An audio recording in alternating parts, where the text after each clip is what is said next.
Hi అండి, అందరూ ఎలా ఉన్నారండి? బాగున్నారా? నేనైతే చాలా బాగున్నానండి. ఈరోజు నేను మీకు చికెన్ దమ్ బిర్యానీ అయితే చేసి చూపిస్తున్నానండి. కావాల్సిన ఐటమ్స్: కేజీ చికెన్ తీసుకున్నాను, కేజీ రైస్ తీసుకున్నానండి, జీరా పొడి, ధనియాల పొడి, గరం మసాలా అండి. అన్ని బిర్యానీ సామాన్లతో ఫ్రెష్గా దంచుకున్నాను ఈ మూడును: జీరా పొడి, ధనియాల పొడి, గరం మసాలా పొడి, పెరుగు, లెమన్ ఒకటి తీసుకోవాలండి. గ్రేవీ కోసం అండి టమాటాలు తీసుకున్నాను, వెల్లుల్లిపాయ, ఉల్లిపాయలు, పచ్చిమిర్చి. వెల్లుల్లిపాయని సన్నగా చిన్న ముక్కలుగా కట్ చేసుకోండి. ఆనియన్స్ని ఒక 3 ఫ్రైడ్ ఆనియన్స్ గురించి సన్నగా కట్ చేసుకోండి. ఒక 2 కర్రీ కోసం కట్ చేసుకోండి. చికెన్లో ఒక్కొక్క ఐటమ్స్ వేసి కలుపుకుందామండి. కొంచెం ధనియాల పొడి వేసుకొని కొంచెం ఉంచుకోవాలన్నమాట. అన్నీ కొద్దిగా వేసుకొని కొద్దిగా ఉంచుకోండి. పొడి అండి, బిర్యానీ మసాలా సామాన్లతో బిర్యానీ మసాలా అండి. కొంచెం సాల్ట్ వేసుకోవాలి, కొంచెం కారం వేసుకోవాలండి.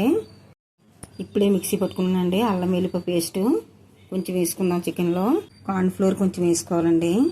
లెమన్ ఒకటి తీసుకోవాలండి, లెమన్ వేసుకుందాం.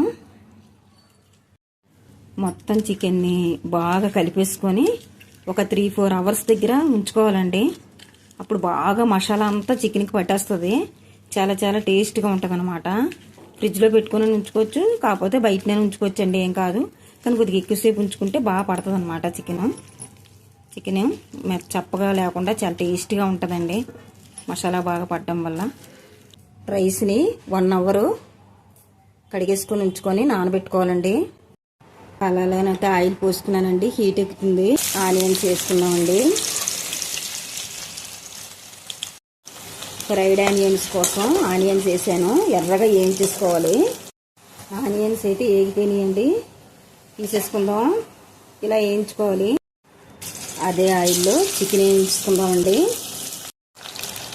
కాసేపు వేగిన తర్వాత నెమ్మదిగా తిరగేసుకోవాలి, వెంటనే తిరగేసేయకూడదండి. ఇలా తిరగేసుకుంటే అంతకుండా నీట్గా వస్తాయండి, బాగుంటుంది అన్నమాట. ఇలాగా మొత్తం అంతా ఇదే కలర్లో వచ్చినట్టు వేపేసుకొని తీసుకోవాలన్నమాట. వేగిపోయిందండి చికెను, తీసేసుకుందాం. కర్రీ చేసుకుందామండి. ముందుగా అయితే వెల్లుల్లిపాయలు వేసుకోవాలా. చిన్న చిన్న ముక్కలుగా కట్ చేసుకున్న వెల్లుల్లిపాయ ముక్కలను వేసుకోవాలి. వెల్లుల్లిపాయలు ఎర్రగా వేగిన తర్వాత ఉల్లిపాయలు, పచ్చిమిర్చి వేసుకోవాలండి. కలుపుకోండి. అల్లం వెల్లిపాయ పేస్ట్ వేసుకుందామండి. కలుపుకోండి. అల్లం వెల్లిపాయ పేస్ట్ ఎర్రగా మగ్గాలండి.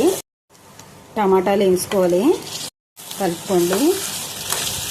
కలుపుకొని మంటను మీడియం ఫ్లేమ్లో పెట్టుకొని సాఫ్ట్గా మగ్గించుకోవాలండి టమాటాని. కొంచెం సాల్ట్ వేసుకోవాలి. కలుపుకోండి. ఇప్పుడు సాఫ్ట్గా మగ్గిపోద్దండి సాల్ట్ వేయడం వల్ల. పసుపు వేసుకోవాలి, కారం వేసుకోవాలి. కలుపుకోండి. టమాటా బాగా సాఫ్ట్గా మగ్గిందండి. ఇప్పుడైతే పెరుగు వేసుకుందాము. బాగా కలుపుకొని సాఫ్ట్గా టమాటాలో కలిసిపోవాలండి. పెరుగు కూడా బాగా దగ్గరికి అయ్యిందండి. ఇప్పుడైతే చికెన్ వేసుకుందాము. మొత్తం చికెన్ వేసుకోండి, కలుపుకోండి. మొత్తం అంతా చికెన్కి పట్టేయాలండి. దగ్గరికి అయిపోయినవ్వాలి. కాస్త కొంచెం దగ్గరికి అయ్యేసరికి కొంచెం వాటర్ పడతాయండి, ఎక్కువ పడతాం. ధనియాల పొడి వేసుకుందాం, జీరా పొడి వేసుకుందాం, బిర్యానీ మసాలా వేసుకుందాం. కలుపుకోండి. చికెన్కి మొత్తం మసాలా అంతా పట్టేసిందండి. ఇంత దగ్గరికి అయ్యేటట్టు చూసుకోవాలి. ఇప్పుడు కొంచెం వాటర్ వేసుకుందాము. ఎక్కువ వాటర్ వేయకూడదండి, అన్నీ వేపేసినవే మగ్గించాను కాబట్టి ఎక్కువ పట్టకూడదండి నీళ్ళు. కూర అయితే కంప్లీట్ అయిపోయిందండి.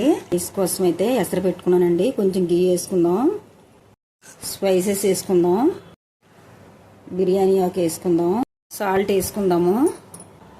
ఎసరు అయితే మరుగుతుందండి. ఇప్పుడు రైస్ వేసుకుందామండి. మొత్తం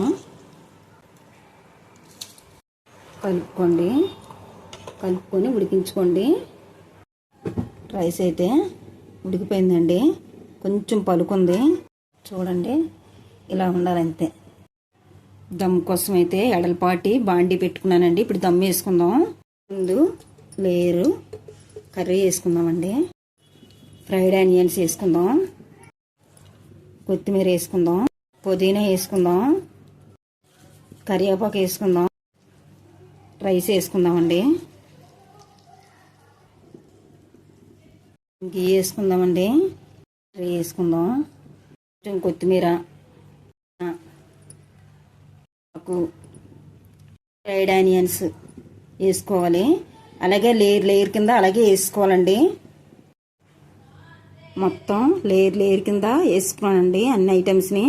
ఇప్పుడు మనం ఉంచుకున్న గంజిలోనే ఉడికించుకున్నాం కదండి, ఆ గంజిలోనే కొంచెం గంజి తీసుకొని వేసుకోవాలండి పైన. ఎందుకంటే పలుగ్గా ఉంటుంది కదా. ఇప్పుడు మనం వేసుకున్న ఈ గంజి వల్ల బాగా కుక్ అయిపోద్దన్నమాట. దమ్ వేసుకోవాలండి. ఇప్పుడు మూతను పెట్టుకొని మంటని సిమ్లో ఉంచుకొని వెయిటేజ్ అని పెట్టుకొని ఒక 15 మినిట్స్ ఉంచుకుంటే సరిపోద్దండి, దమ్ అయిపోద్ది. ఎంతో టేస్టీగా ఉండే ఫ్రై చికెన్ దమ్ బిర్యానీ అయితే రెడీ అయిపోయిందండి. చాలా టేస్టీగా, చాలా కమ్మగా ఉంటుందండి. నేను చెప్పినట్టు చేయండి, టేస్ట్ అయితే సూపర్గా ఉంటుందండి. ఛానల్ అయితే కొత్త ఛానల్ అండి. మాలాంటి వాళ్ళకి సపోర్ట్ ఇచ్చి మీరు ముందుకు తీసుకెళ్తా ఉంటే మంచి మంచి వీడియోస్ అన్ని పెట్టగలుగుతామండి. నా కొత్త ఛానల్ను లైక్ చేయండి, షేర్ చేయండి, సబ్స్క్రైబ్ చేయండి please. Thank you so much అండి.